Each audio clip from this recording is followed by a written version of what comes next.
오늘은 로마서 네 번째 시간으로 우리가 선민과 이스라엘과 율법이라는 제목으로 함께 말씀을 나누도록 하겠습니다. 우리가 생각해 보면 지금 세 번의 시간 동안 로마서를 진행하고 있죠. 로마서가 조금 어려운 부분도 있지만 이 안에 이제 담겨진 은혜, 복음에 대한 이해를 우리가 잘하면 구원의 확신들, 그 다음에 또 이 믿음에 대한 자부심, 또 이런 것들이 우리 가운데 분명해질 줄로 믿습니다. 그래서 우리가 여러분들이 잘 우리 함께 로마서를 나누면서 귀한 시간이 되어지길 소망합니다. 우리 첫 번째 시간에는 이런 이야기를 했죠. 바울이 로마 교회에 편지를 보낸 이유가 무엇이었는가 우리가 함께 나누었습니다. 이렇게 한번 기억해 보시면 바울이 이렇게 이야기했죠. 자기가 가진 이 가르침을 통해서 교회가 좀 성도들이 온전하여지도록 단단해지도록 하기 위함이다라는 이야기를 했었고요. 그다음에 또 이제 함께 교제하는 동역 관계를 이루어가는 공동체가 되기 위함이다라고 이야기했고, 가장 중요한 이유가 있었죠. 기억하시나요? 로마 교회를 통해서 그 이방 땅에 복음을 전하는 목적이 있었잖아요. 그래서 로마 교회가 이 새로운 베이스 캠프가 되어주기를 바라는 마음에서 이렇게 보내게 되죠. 그래서 우리가 그 시간을 통해서 교회라는 곳이 어떤 곳이 되어야 하는가 그런 이야기들을 함께 나누었고요. 두 번째 시간에는 바울이 이렇게까지 하는 이유가 무엇인가, 이 평생을 그렇게 고생을 하면서도 교회들을 섬기고 또 복음을 전하는 그 이유가 무엇인가를 이렇게 바울의 고백 속에서 나는 빚진 자라라고 하는 그 고백 속에서 우리가 함께 나누었습니다. 무엇인가를 얻기 위해서 혹은 자신의 이익을 챙기기 위해서 그런 사역의 자리로 나아간 것이 아니라 받은 바 은혜가 너무 크기 때문에 죽을 수밖에 없는, 심판받을 수밖에 없는 자기를 구원해 주신 그 은혜가 너무나도 크고 놀랍기 때문에 나는 그 빚진 마음으로 이 복음을, 사명을 전하는 사람입니다 라는 이야기를 했고요. 그 다음에 우리가 지난주에는 좀 다른 이야기를 했고요. 그 전주에 마지막으로 우리가 나누었던 이야기는 그러면 왜 복음인가, 이런 이야기였죠. 왜 복음이 필요한가, 모든 사람들에게. 왜 그러냐, 우리 모두가 죄 가운데 있기 때문입니다 라는 이야기를 했습니다. 이게 이때까지 나눈 이야기예요. 좀 이렇게 죄에 대한 부분을 오늘 계속 이야기를 할 텐데, 이어가 보면 첫사람 아담의 잘못으로 인해서 하나님과 인간과의 관계가 끊어졌다라고 말씀을 드렸죠. 이것이 죽음이라는 단어로 성경에는 등장을 하고요. 그리고 신학적으로 이것을 원죄라는 표현을 씁니다. 사람이 하나님과 더 이상 관계할 수 없는, 그래서 사람은 더 이상 자신의 능력으로는 하나님을 알 수도 없고 또 하나님을 사랑할 수도 없고 하나님의 뜻에 순종할 수도 없는 그런 상태가 되어졌다라는 거죠. 그게 이제 창세기에서 이야기하는 원죄라는 의미입니다. 원죄라는 게 우리 막 삶에 흘러와가지고 내가 막 죄를 질 수밖에 없고 이런 개념이 아니라 우리가 더 이상 하나님과 관계할 수 없다, 우리의 능력으로는. 이것이 원죄라는 개념이라고 말씀을 드렸고요. 이제 하나님과 관계없는 삶이 되었기 때문에 하나님께서는 인간을 이 죄악된 세상 가운데 내버려 두신다고 말씀을 드렸죠. 버려두시는 일들이 되어집니다. 그래서 세상은 점점 악한 모습을 가지게 되고, 그래서 내버려 두심으로 우리 세 가지 타락이 우리 가운데 일어나게 되었다라는 이야기도 했습니다. 종교적인 타락, 영혼의 타락, 그 다음에 육체적인 타락, 그리고 윤리적인 타락들. 굉장히 새로우신가요? 우리가 지난 시간에 이런 이야기들 좀 나누었고요. 그냥 이 전체적인 그림만 좀 잘 이해하시면 될 것 같아요. 이 죄악된 세상 속에 내버려 두셨기 때문에 이제 인간은 어떤 존재가 되었냐면 그 죄악을 우리가 행하는 사람이 되어집니다. 그것을 범죄라고 이야기하는 거예요. 용어를 여러분들이 잘 이해하실 필요가 있어요. 원죄는 하나님과 멀어진 상태, 그리고 악한 세상, 이거는 죄악됨이라고 표현하고요. 그 다음에 그 죄악된 세상 속에 살아가기 때문에 우리가 죄를 범하게 되는 거죠. 그게 범죄입니다. 그 바울의 논리는 이렇게 진행이 돼요. 그래서 인간은 이제 모든 사람이 다 범죄 앞에 노출되었다는 거예요. 다 죄를 범하는 사람이 되었다. 그리고 하나님께서는 그 죄에 대하여, 그 죄를 범한 것에 대하여 심판을 하신다는 거예요. 인간은 모두 죄 앞에 노출되었고 죄를 지을 수밖에 없는 존재가 되었고 하나님께서는 반드시 그 범죄에 대해서 심판하신다라고 말씀하시는 거죠. 한번 같이 읽어볼까요? 하나님께서 각 사람에게 그 행한 대로 보응하신다. 심판이라는 것은 아주 간단한 것입니다. 선을 행하는 자에게는 영광과 존귀를, 악을 행한 자에게는, 범죄한 자에게는 영원한 고통과 진노와 벌이 임한다라고 이야기하는 거죠. 우리가 창조의 기사 속에서 잘 이해하는 것이 바로 이러한 이야기죠. 첫사람이 하나님과 사랑의 관계 속에 있을 때는 이런 심판의 원리가 없었습니다. 그는 그저 하나님이 주신 세상 속에서 하나님을 누리면서 살아갈 수 있는 사람이 되어진 거죠. 그런데 문제는 이제 하나님과의 관계가 끊어진 다음이에요. 하나님과의 관계가 끊어진 다음에 인간은 심판 안에 들어오게 된 거죠. 무엇으로? 그가 행한 죄로 말미암아, 그의 행위로 말미암아, 이렇게 표현할 수 있어요. 이 삶의 행위에 따른 심판이 반드시 있게 되어진다라고 바울은 이야기하게 되어지는 것이죠. 이것은 모든 사람에게 동일한 기준이 되어집니다. 그리고 그 기준에 따라 심판을 했을 때 과연 누가 무죄를 받을 수 있느냐는 거죠. 여러분 어떠신가요? 여러분의 행위만 가지고 이렇게 무죄를 받으실 만한 분이 계신가요? 그러니까 우리가 난 너무 착한 사람이야. 그래서 법 없이도 사는 사람이 있잖아요. 근데 여기서 말하는 법은, 이제 행위는 우리가 행하는 그런 모습들뿐만이 아니라 남들이 보지 않는, 그죠? 나 혼자 있을 때의 모든 것들까지도 포함한다면 여러분 어떠신가요? 자신 있으신가요? 바울은 그 부분에 대해서 분명하게 이야기하는 거죠. 누구도, 어떤 사람도 이 심판으로부터 자유할 수 없다. 그러니까 그 다음 논리는 뭐가 되냐면, 그러면 이것을 피할 수 있는 방법이 무엇입니까? 라는 주제가 되어지는 거죠. 그것은 오직 예수 그리스도밖에 없습니다. 이렇게 우리가 앞으로 진행이 되어져 가게 되어집니다. 이것이 바로 복음이라는 단어잖아요. 그러니까 우리가 생각해보면 바울이요, 처음에 가서 복음을 전할 때는 이러한 아주 체계적인 논리보다는 복음을 많이 전했을 것 같아요. 복음, 예수님을 믿으십시오. 그러면 여러분과 여러분의 가족이 구원을 받습니다. 그런 복음을 통해서 교회들이 세워졌는데, 문제는 뭐냐면 다른 이야기를 하는 사람들이 생겨나기 시작하는 거예요. 이 바울이 전한 복음과 다른 이야기를 하기 시작하는 것입니다. 이렇게 이야기를 해요. 지금 그 이야기들, 바울이 이야기하고 지나간 상태에서 새로운 사람들이 와서 지금 그 이야기도 맞는데 그것만으로는 충분하지 않아 라고 말하는 사람들이 생기는 거예요. 모든 사람이 죄 가운데 있으니까 심판을 받습니다. 그래서 그 심판을 피하려면 오직 하나님의 아들로 이 땅에 오셔서 모든 죄를 대신 지신 예수 그리스도를 믿는 믿음으로만이 우리가 구원을 받고 하나님의 그 심판으로부터 자유해질 수 있습니다. 이게 복음이잖아요. 바울이 이렇게 하고 지나갔는데, 교회가 생겼는데 그 뒤에 찾아온 사람이 그 말도 맞아요. 근데 그걸로 충분하지 않아요 라고 말하는 사람들이 자꾸 생겨나는 거예요. 그 사람들의 대표적인 인물이 바로 유대주의자들이죠. 뒤에서 조금 더 설명을 할게요. 이 당시에 기독교에 가장 큰 도전을 주는 사람들이 누구였냐면 바로 유대인들이었습니다. 물론 우리가 생각해보면 로마에 극심한 박해가 있었잖아요. 근데 요거는 좀 뒤쪽이에요.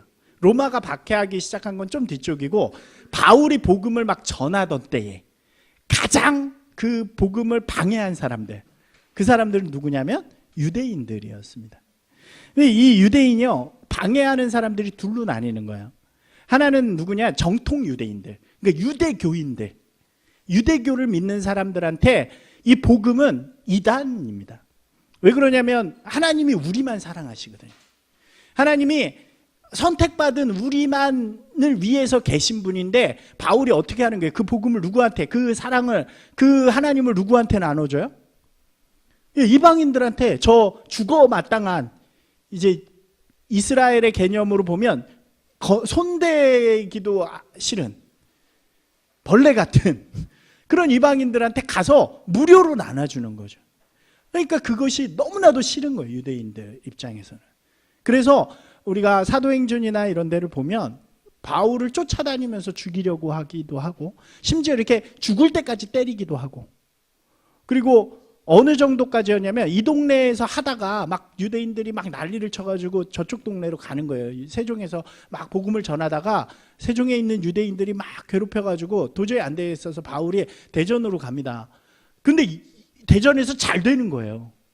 또 복음하니까 막 사람들이 모여서 사람도 많고 그러니까 막 하니까 여기 세종에 있는 유대인들이 그 얘기를 듣고 찾아가요. 그래가지고 대전에 있는 바울을 또 때려가지고 쫓아내고 이런 일들이 일어나는 거죠. 유대인들이 굉장히 위협을 하고 끝까지 바울을 죽이려고 하는 모습들이 사도행전에 잘 등장하게 되죠. 이들은 그냥 겉으로 볼 때 위협이 되어집니다. 그런데 또 하나의 위협이 있었는데 그게 바로 유대주의자들이에요. 이들은 누구냐면 유대인들인데 예수님을 받아들인 사람들입니다. 독특하죠? 유대인 중에 예수님을 받아들인 사람이에요. 근데 유대교와 기독교는 완전히 다르죠. 근데 이들은 이것을 절충합니다. 절충하는 사람들이에요. 우리가 여기서 잠깐 말씀드리면 율법주의자와 유대주의자를 혼동해서는 안 됩니다. 비슷하잖아요. 비슷해 보이죠? 율법주의자는 누구냐면 예수님 시대에 있던 사람들이에요. 바리새인들을 지칭하는 말입니다. 이 말은 무엇이냐면 율법을 많이 알아요. 그리고 율법을 가르치기도 합니다. 그 율법을 잘 지켜요. 근데 그 안에 있는 하나님의 뜻이나 하나님의 마음엔 관심이 없어요. 그래서 예수님이 뭐라고 이야기하시냐면 이 회칠한 무덤아 라고 이야기하죠. 회칠했다는 건 잘 만들었다는 의미예요. 그러니까 겉으로 볼 때는 굉장히 화려하고 잘 만들어진 그런 건물인데 안에 뭐가 있어요? 시체가 있는. 그러니까 이렇게 표현되는 바리새인들이에요. 어떤 예를 들면 그런 거죠. 율법의 안식일은 어떻게 하라 그래요? 아무것도 하면 안 된다고 이야기하잖아요. 쉬라고. 그러니까 아무것도 안 합니다. 옆에 사람이 죽어가도 안 해요. 병들어서 지금 교통사고를 당했어요. 그 죽어가요. 그럼 어떻게 해야 돼요? 빨리 병원에 옮겨가야겠죠. 근데 이 바리새인들은 오늘이 생각해 보니까 안식일이에요. 그럼 안식일에 일하면 안 되는 거예요. 우리가 잘 아는 예수님이 38년 된 병자를 고치신 이야기도 알죠. 예수님이 그를 고쳤어요. 그래서 그가 일어나라 그래가지고 일어나가지고 자기가 38년 동안 쓰던 짐들이 있을 거 아니에요. 그걸 들고 이동을 합니다. 근데 그걸 누가 보냐면 바리새인이 봐요. 여러분이 바리새인 그걸 봤다면 어떤 생각이 들겠어요? 이게 뭔 일이냐? 38년 돼 막 이러지 않겠어요? 근데 바리새인이 그 사람한테 가서 가장 먼저 한 말이 뭔지 아세요? 오늘 안식일인데 너 왜 이걸 들고 가? 이 얘기를 하는 거죠. 그러니까 이들은 그 안에 있는 하나님의 마음에 대해서는 관심이 없어요. 율법을 지켜내는 것에만 관심이 있죠. 그래서 예수님께서 이들을 율법주의자들이라고 지칭하시면서 굉장히 비난하시게 되어집니다. 그러면서 정말로 중요한 것은 그 율법의 조문이 아니라 뭐다? 마음이다. 하나님을 사랑하고 이웃을 사랑하는 것이다 라고 말씀해 주시죠. 이게 율법주의자예요. 근데 유대주의자는 그거하고는 조금 달라요. 유대주의자들은 언제 나오는 사람들이냐면 바울이 복음을 전한 후에 나온 사람들이라고 할 수 있습니다. 이 바울이 이 선교 사역을 할 때예요. 그러니까 우리가 그 당시를 생각해 보면요, 바울이 선교 사역을 합니다.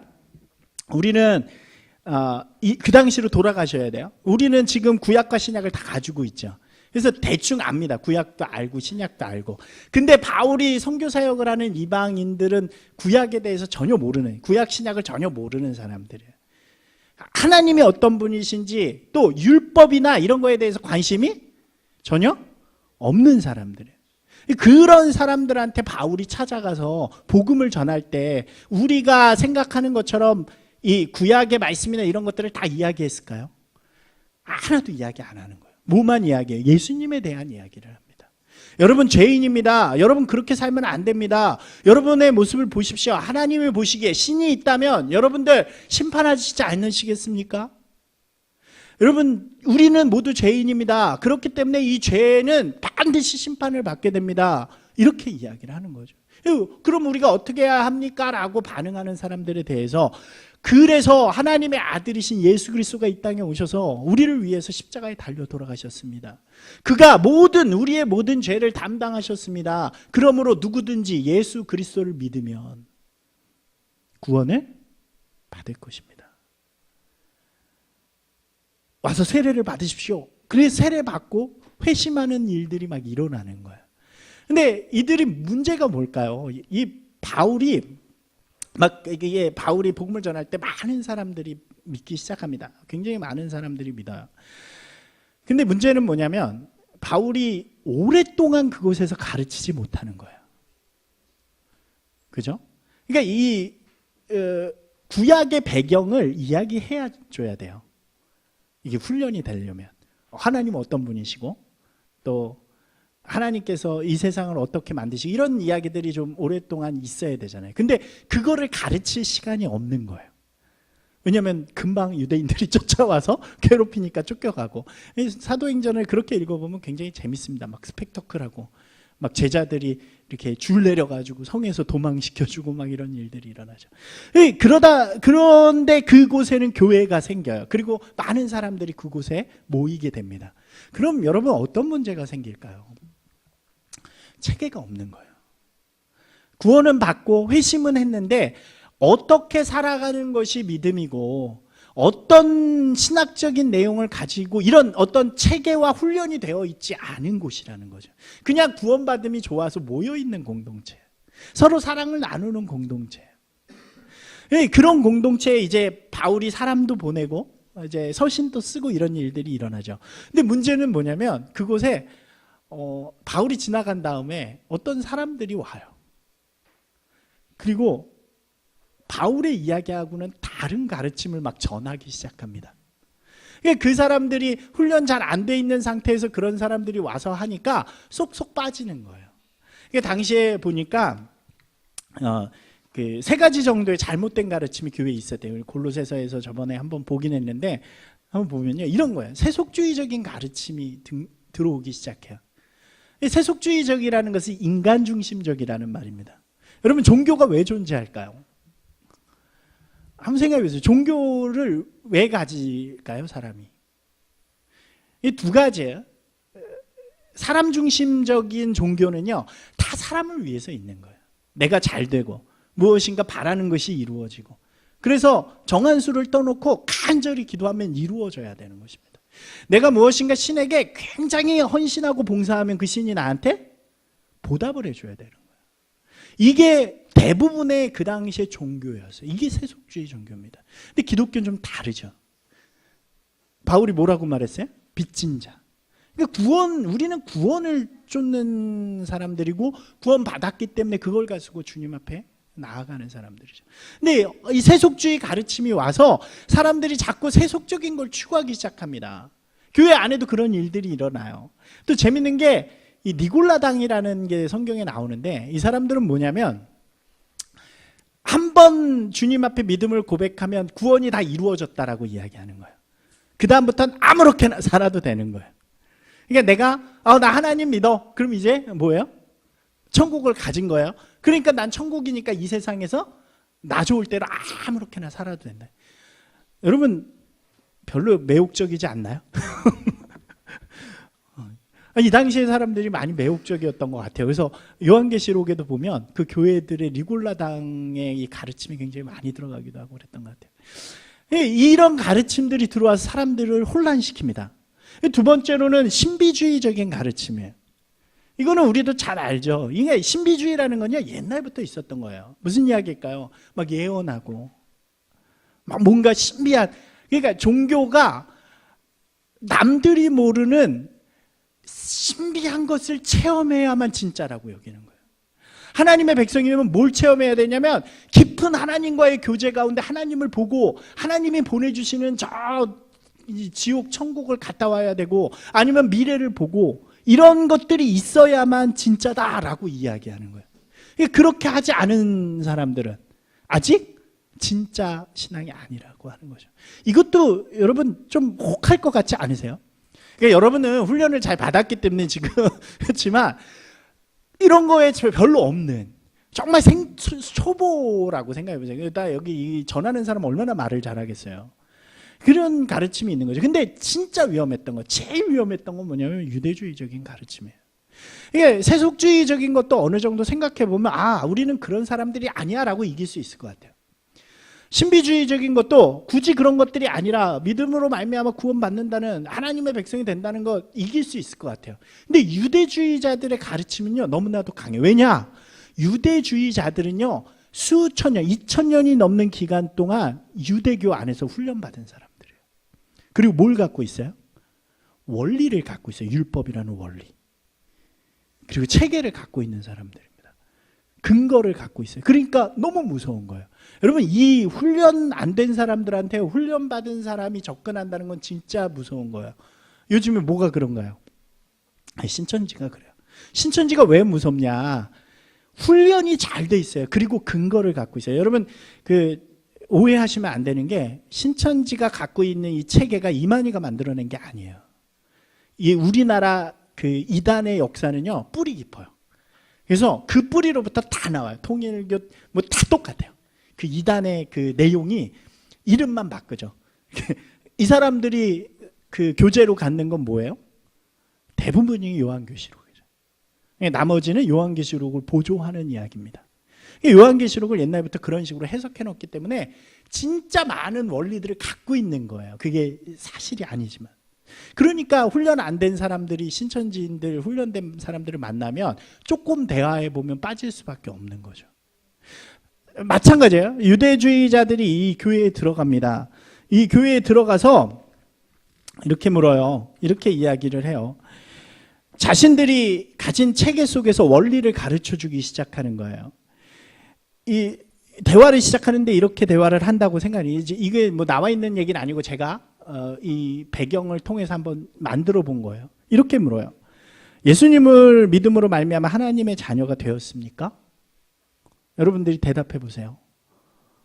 되셨습니까? 아멘. 뭐 이렇게 그분들도 그러셨겠죠. 예, 그럼요. 저희 이방인인데 유대인이 오셨네요. 저희요 예수님을 말미암아 하나님의 백성이 된 사람들이에요. 막 이렇게 반가워했을지도 모르겠어요. 근데 갑자기 이렇게 이야기하는, 그러면 할례와 율법에 대해서 들어보셨나요? 예, 들어는 봤는데 정확히는 잘 모르겠는데요. 네? 하나님의 백성이라 그러면서 할례와 율법을 몰라요? 구약 성경은 혹시 율법 가지고 계세요? 그런 거 없는데요. 율법에 보니까요, 할례를, 하나님의 백성은요 할례를 받아야 되고 율법을 지켜야 된다 그래요. 여러분, 이스라엘 백성이 하나님의 백성이란 말은 들어보셨죠? 예, 우리 하나님의 백성이에요. 근데 우리가 왜 하나님의 백성인지 아세요? 그러면서 얘기해 주는 거예요. 모든 사람이 세상에서 죄악 가운데 있을 때요, 하나님께서 우리만 선택하셨어요. 그래서 우리에게 하나님의 백성이 될 수 있도록 율법을 주시고 하나님의 법을 주시고요, 하나님의 그 증거로 할례를 행하라고 하셨어요. 그래서 우리는요 하나님의 백성이에요. 특별한 사람들이에요. 그런데 하나님께서 이방 사람들도 불쌍히 여겨서 예수님이라는 분을 보내셔서 여러분에게도 기회를 주신 거예요. 여러분 예수님 믿으세요? 예, 믿어요. 그럼 여러분 이제 자격이 생겼어요. 이제 뭐 하셔야 돼요? 할례 받으시고 율법을 지키세요. 제가 율법을 잘 가르쳐 드릴게요. 반쯤 넘어오신 것 같아요. 되게 그럴듯하잖아요. 그리고 율법을 가르쳐줘요. 여러분 생각해보세요. 사람이요 신앙을 가졌는데 뭘 해야 될지 모를 때만큼 좀 갈급할 때가 없어요. 은혜를 받았어요. 막 해서 하나님이 주시는 은혜를 받아서 내가 이제 정말 죄인인데 주님의 은혜로 인해서 구원받은 게 너무 감격이 돼요. 근데 뭘 해야 될지 모르는 거예요. 근데 누가 와서 이거 지키는 사람 하나님 기뻐하세요 라고 하면은 쉽게 빠져들 수 있는 거예요. 이들이 그런 상태였다는 거예요. 이렇게 이야기하면서 유대의 전통들 또 유대의 것들을 잘 알려주니까 이 사람들이 다 빠져서 율법을 막 지키고 할례하는 사람들이 생겨나고, 이방인임에도 불구하고 그런 것들이 퍼지기 시작하는 것입니다. 이게 바울이 지나간 전 지역에 다 퍼져요. 바울이 이야기를 듣고 너무 심각해지는 거예요. 바울이 전한 복음은 무엇입니까? 그게 아니라는 거잖아요. 율법으로 안 된다는 거잖아요. 행위로 안 된다는 거잖아요. 그러니까 예수님밖에 우리의 능력으로는, 우리의 힘으로는 아무것도 안 되기 때문에 오직 예수 그리스도께서 그래서 오셨다는 거죠. 오직 예수 그리스도를 믿음으로 말미암아. 그래서 그런 곳마다 편지를 쓰는 거예요. 그게 갈라디아서고 에베소서고 빌립보서 다 그 가운데 이 이야기들이 다 들어요. 복음의 내용들이 다 무엇을 이야기해요? 그런 것이 아니라 오직 예수 그리스도로 말미암아. 우리의 구원은 오직 예수 그리스도뿐입니다. 한번 해볼까요? 우리의 구원은 오직 예수 그리스도뿐입니다. 여러분, 유대인의 착각은 무엇이었을까요? 여러분, 유대인의 착각은요, 율법을 가진 것으로 인해서 자신들이 선택받았다라는 거예요. 특별하다는 거예요. 가진 것만으로.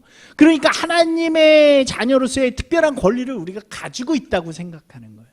그래서 그것들을 계속해서 자랑하고, 그 와중에 예수님을 이렇게 만난 사람들, 그 받아들인 사람들은 포기를 못하는 거예요. 뭘 포기 못해요? 이 기득권을 포기를 못하는 거예요. 자기가 가지고 있는. 바울은 그들에게 분명하게 이야기합니다. 오늘 말씀에 돌아가 보면요, 이렇게 이야기해요. 같이 읽어볼게요.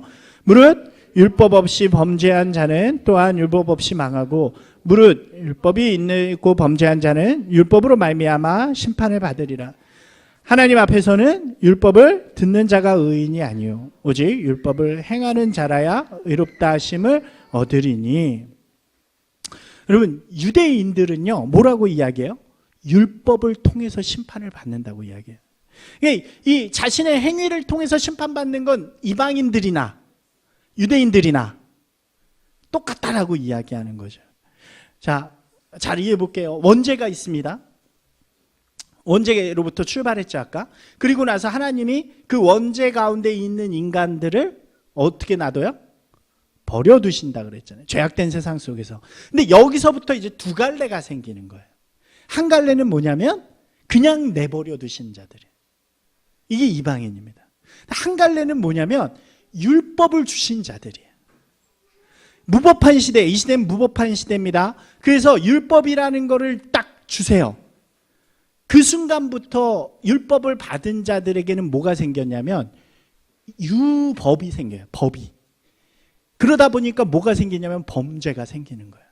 여러분, 이 부분을 잘 이해하셔야 돼요. 예를 들면 이런 거예요. 범죄가 없어요. 기준이 없단 말이에요. 기준이 없을 때 옆에 사람께 좋아 보여요. 그래서 그걸 가져와요. 이게 범죄인가요? 아니에요. 그거는 범죄가 아닙니다. 그냥 그건 죄악된 세상이에요. 서로 뺏고 싸우는. 근데 뭐가 생기냐면 어떤 사람이 남의 거 너무 뺏으면 안 되니까 우리가 기준을 생깁시다. 남의 거를 뺏어가는 것은 죄입니다 라고 말해요. 그럼 그때부터 남의 것을 뺏어가면 그 사람은 뭐를 행한 거야? 범죄를 행한 거예요. 여러분, 율법의 의미가 거기에 있습니다.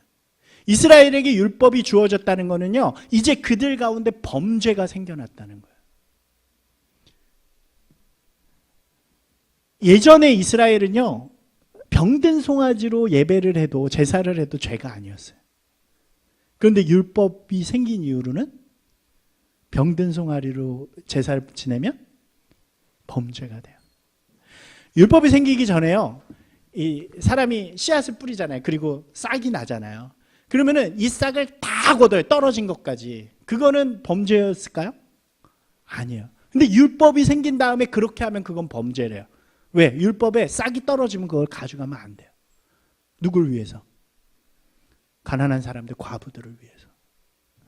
무법한 곳에 하나님의 특별한 기준이 세워지고 그것을 지키지 않으면 범죄가 되어집니다. 그리고 그 범죄한 사람은 뭐가 돼요? 심판을 받는 거예요. 성경은 이렇게 이야기하는 거예요. 범죄가, 율법이 생겨진 이후로 이스라엘은 뭐로 심판을 받아요? 율법으로 심판을 받는 거예요. 율법 아닌 상관없이 살아가는 세상은 뭘로 심판을 받아요? 자신들의 법으로 심판을 받는 거예요. 한번 찾아볼까요? 25절 말씀 먼저 읽겠습니다. 예. 내가 율법을 행하면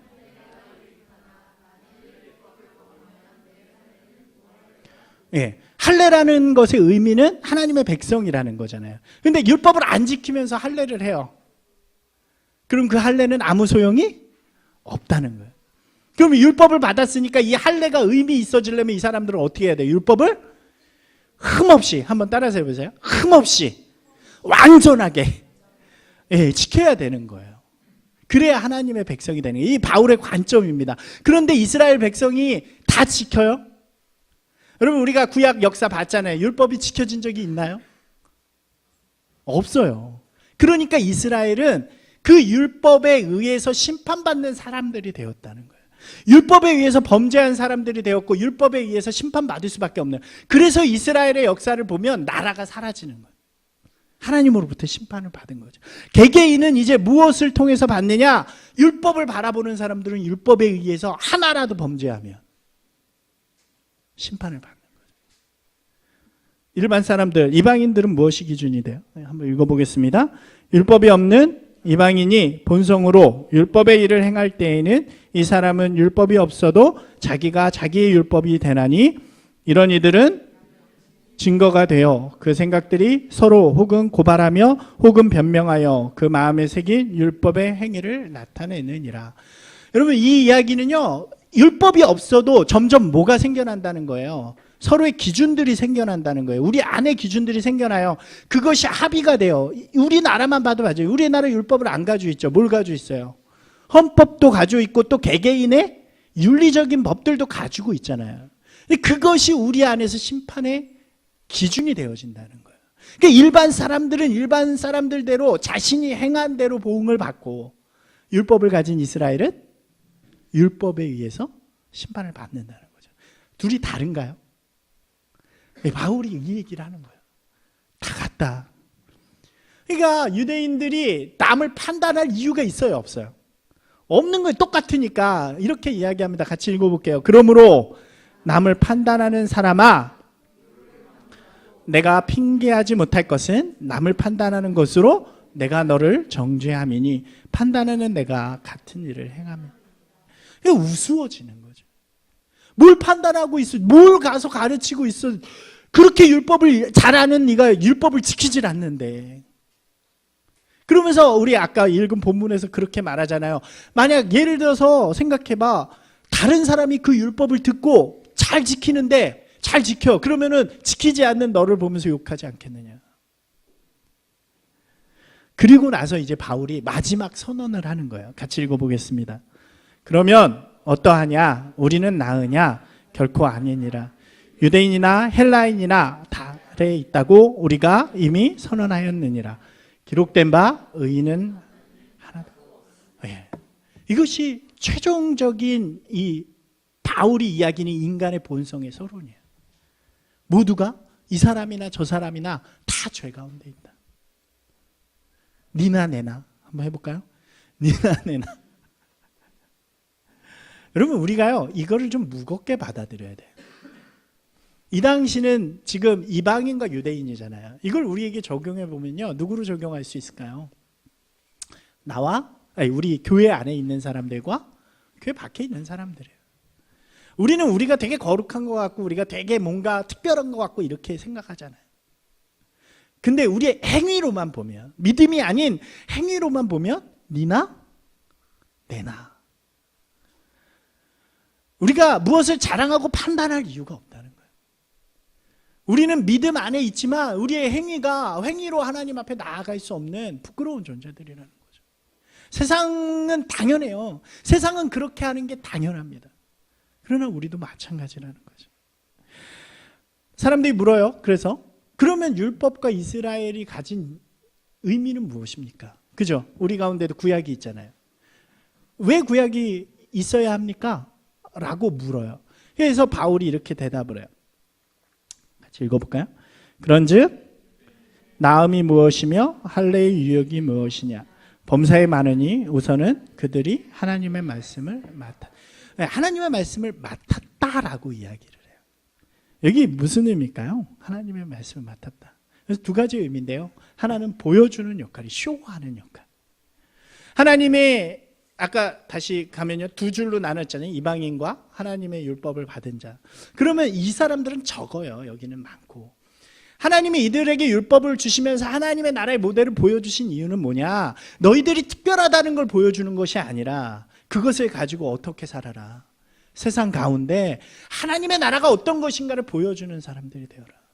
하나님의 뜻이 무엇인가를 율법을 통해서 보여주는 사람이 되어라. 무법한 세상 속에서 어떤 막 타락해가는 세상 속에서, 죄악된 세상 속에서 하나님의 나라를 가치로 심은 그 나라가 어떤 모습을 보여주는지, 하나님을 사랑하고 이웃을 사랑하는 모습이 어떤 것인가를 보여주는 사람들이 되라는 거죠. 그게 맡았다는 의미예요. 두 번째 의미는 더 중요해요. 이게 굉장히 중요하게 바울이 이야기해요.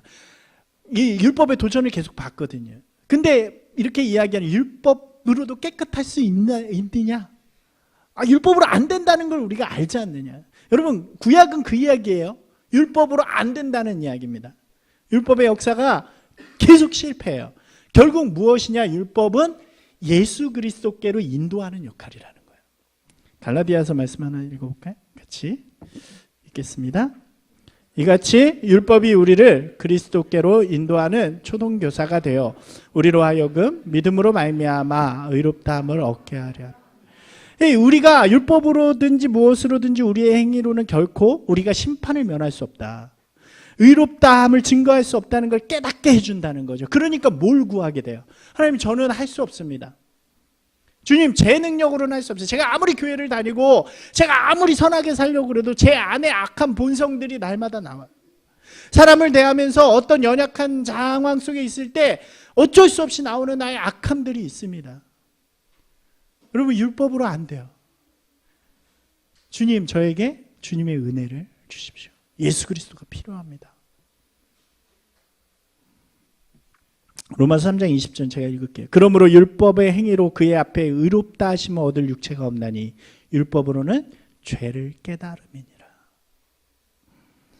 여러분, 우리 오늘 말씀이요, 이 당시에는 유대인과 이방인의 이야기예요. 그래서 어떻게 생각하면 우리랑 상관없다고 생각할 수 있어요. 근데 저는 이걸요, 이미 우리 교회 안에 들어와 있는 우리와 세상으로 생각해 본다면 우리가 이 말씀 속에서 좀 반성하고 돌이켜 봐야 하는 것들이 참 많다고 생각을 해요.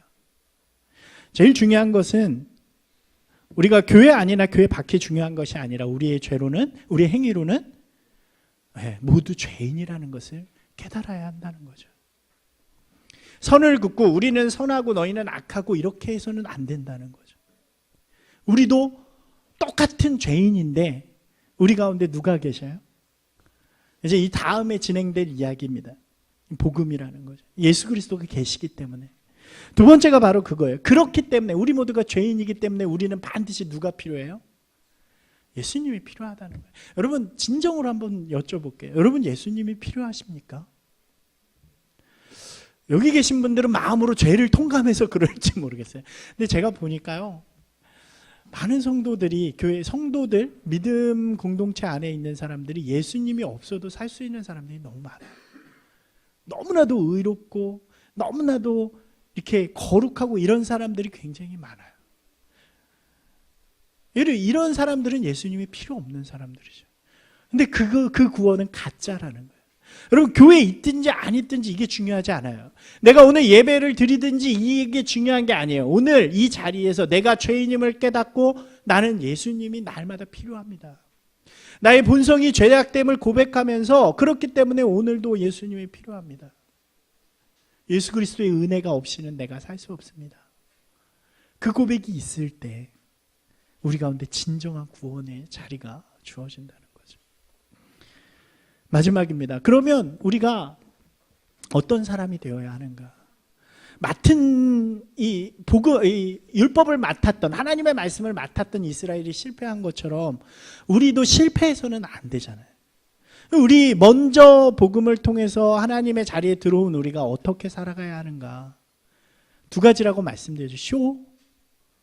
쇼가 나쁘게 들리나요? 보여주는 역할. 세상 가운데 그리스도인의 아름다움을 보여주는 사람들이 되어야 돼요. 그리고 그리스도를 전할 수 있는 사람들이 되어야 한다는 거예요. 여러분, 우리가 좀 그런 사람들이 되길 원합니다. 저는 여러분들 중에 누군가, 여러분들 모두가 되면 더 좋겠고요. 세상에 살아갈 때 정말 멋진 그리스도인이야, 이런 이야기를 듣는 분들이 되셨으면 좋겠어요. 아멘이십니까? 우리 친구들도 마찬가지예요. 우리 친구들도 친구들 때문에 학교에서, 유치원에서 나 너 때문에 교회 너무 가고 싶어 라고 이야기를 듣는 그런 멋진 그리스도인이 되셨으면 좋겠어요. 우리가 오늘 이 말씀들을 다시 한번 마음에 새기면서 정말로 하나님의 백성으로 살아간다는 게 무엇인가, 구원이 무엇인가, 또 그 기쁨과 감격이 우리 가운데 살아서 넘치는 그런 저와 여러분이 되시기를 주님의 이름으로 축원합니다.